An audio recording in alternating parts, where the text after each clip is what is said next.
I started out this journey to find out if the Traveler can really solo the entirety of Genshin Impact, and today I'll finally get my first answer. Can the Traveler defeat Dvalin? But first, I still need to get my adventure rank up to 18 so that the game can let me proceed. That means going on an awkward date with Lisa, then busting into a domain to find a stolen book. Looks like this Cryo Abyss Mage is the one responsible, and even though I could have easily broken his shield with just the Traveler's elemental skill, I got a bit too tired of getting frozen left and right and decided to use Lisa's electro attacks to speed up the process a bit. Funny enough, being frozen didn't interrupt the Traveler's animal attack, so I ended up breaking the shield while frozen. Having completed every early game quest in Mondstadt, I ran off towards Springvale to meet up with everyone's favorite chef, Xiangling. We got in trouble for hunting the local boars, but got off the hook since Xiangling is famous, and instead ended up getting roped into a cooking competition. Xiangling runs off to look for weird ingredients, and I bump into a couple of Fatui while trying to catch up to her. And these guys are very annoying since the water one will heal everyone and the ice one will freeze the heck out of me, so I went after the healer first and took him out with relative ease. Meanwhile, the cryo guy kept using his ice vacuum attack, but I could easily avoid it just by climbing a rock or,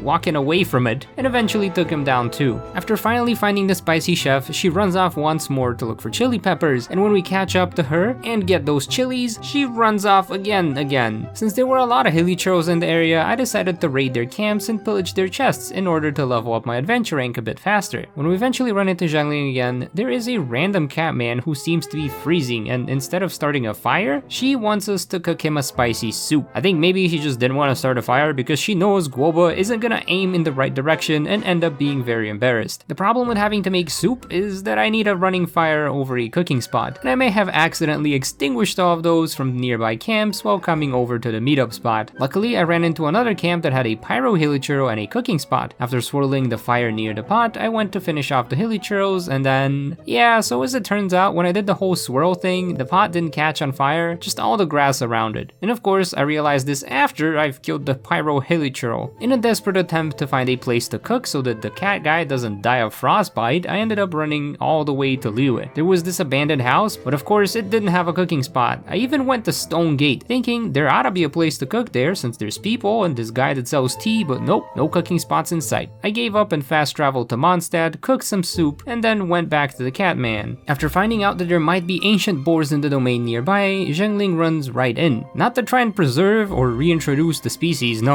she wants to cook them. Inside of the domain there's lots of cryo enemies as well as random icicles dropping everywhere, and I had to rely on Xiangling and Guoba to light the pyro consoles so that we can proceed. In the final room, we had to face off against an actual boss enemy, the Cryo Regispine. I had to use Guoba and Xiangling's Pyronado to break the plant's little shield and swirled all the flames with the Traveler to deal most of the damage. Also, we definitely had to take a snack break so that we didn't get frozen in this domain. With the fancy boar in hand, we won the cooking competition and Xiangling went off into the sunset, never to be seen again, unless I take on the Spirobus. But I don't think I'll be doing that anytime soon. Since I still had a long way to go in terms of adventure rank, I kept working on daily commissions and exploration. Something else I noticed is that a lot of people wanted to join my world, which almost never happens on my main account, so here's a quick rundown of all the bizarre adventures I had with Genshin's co-op mode. The first guy that joined just wanted to serenade me with his Kazuha, playing things like the Demon Slayer opening, some JoJo music, and a song that I did not recognize. If you do, please let me know what it is in the comments below. Anyways, I was getting kind of bored of standing around and try to be funny in chat, but the jokes just didn't hit. Eventually, they did agree to help me fight the Cryo Regispine, but instead of actually helping, they disconnected. The next person to join me was a Barbara. She tried to heal me but failed, then teleported somewhere for a few minutes and left without saying a word. Person number 3 actually wanted to be helpful, and I thought, hey, let's try that multiplayer thing of beating up the ice plant.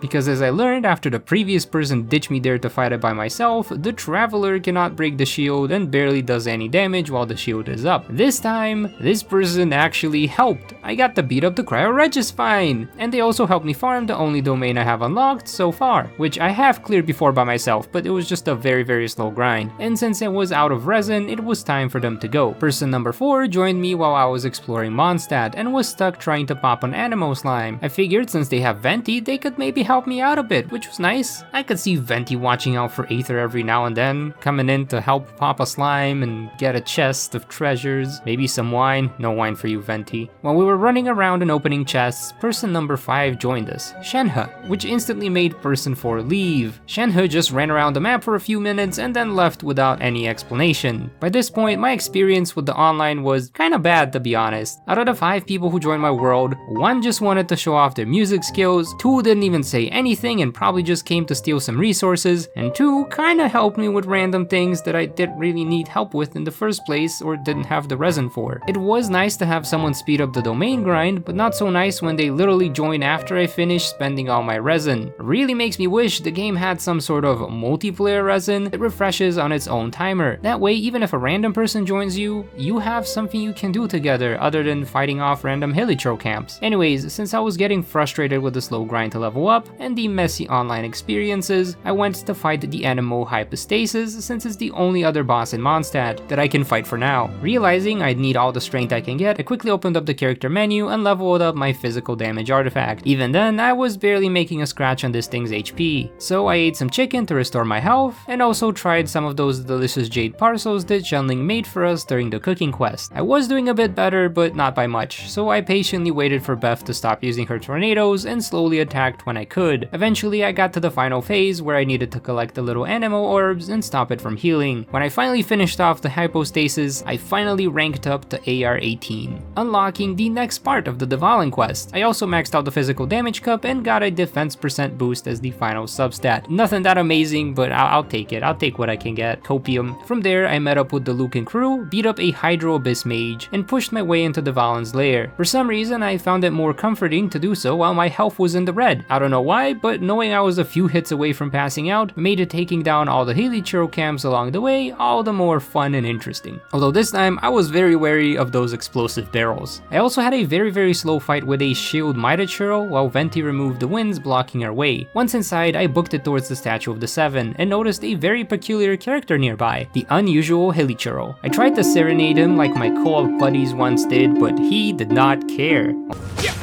Oh, now he cares. This guy definitely has some pretty weird attack patterns, throwing his own version of Baron Bunny, Cabbage, and Primo Gems. Can I have me some of those? Nope, I only get Cabbage. Anyways, next part of the quest was a simple activate the 3 mechanisms. Some of the keys were hidden behind wind currents, in boxes, and behind stone walls, nothing the Traveler couldn't handle. Although I really need to stop playing this game with barely any HP left. Having unlocked all 3 mechanisms, it was finally time to fight Dvalin. For real this time. The final phase of the battle was similar to that at the start of the game. Me and the dragon are flying around shooting wind bullets at each other, the main difference being that Dvalin is shooting back this time, and that Venti occasionally drops us a wind current to catch up to the dragon. And just when you think you're done, Phase 2, weekly boss Dvalin. Venti also joins in for this fight, and I thought it'd be nice to use him since I still don't have a Venti on my main account, except I realized that this trial Venti can barely do any damage. And also I wanted to see if Aether could do the fight alone, so I switched over to Aether, broke Dvalin's shield, and managed to get his health down to about half in a single cycle. Dvalin summoned the wind current, so I had to fly over to a different platform, then repeat the process of breaking his shield and punching the thorn on his back, successfully defeating Dvalin with just Aether. I'll be honest, I kind of expected this fight to be a lot harder, but as it turns out, the whole Mondstadt arc of the game was basically a breeze. Get it? Venti, Wind God, breeze. Anyways, this concludes the Traveler only series.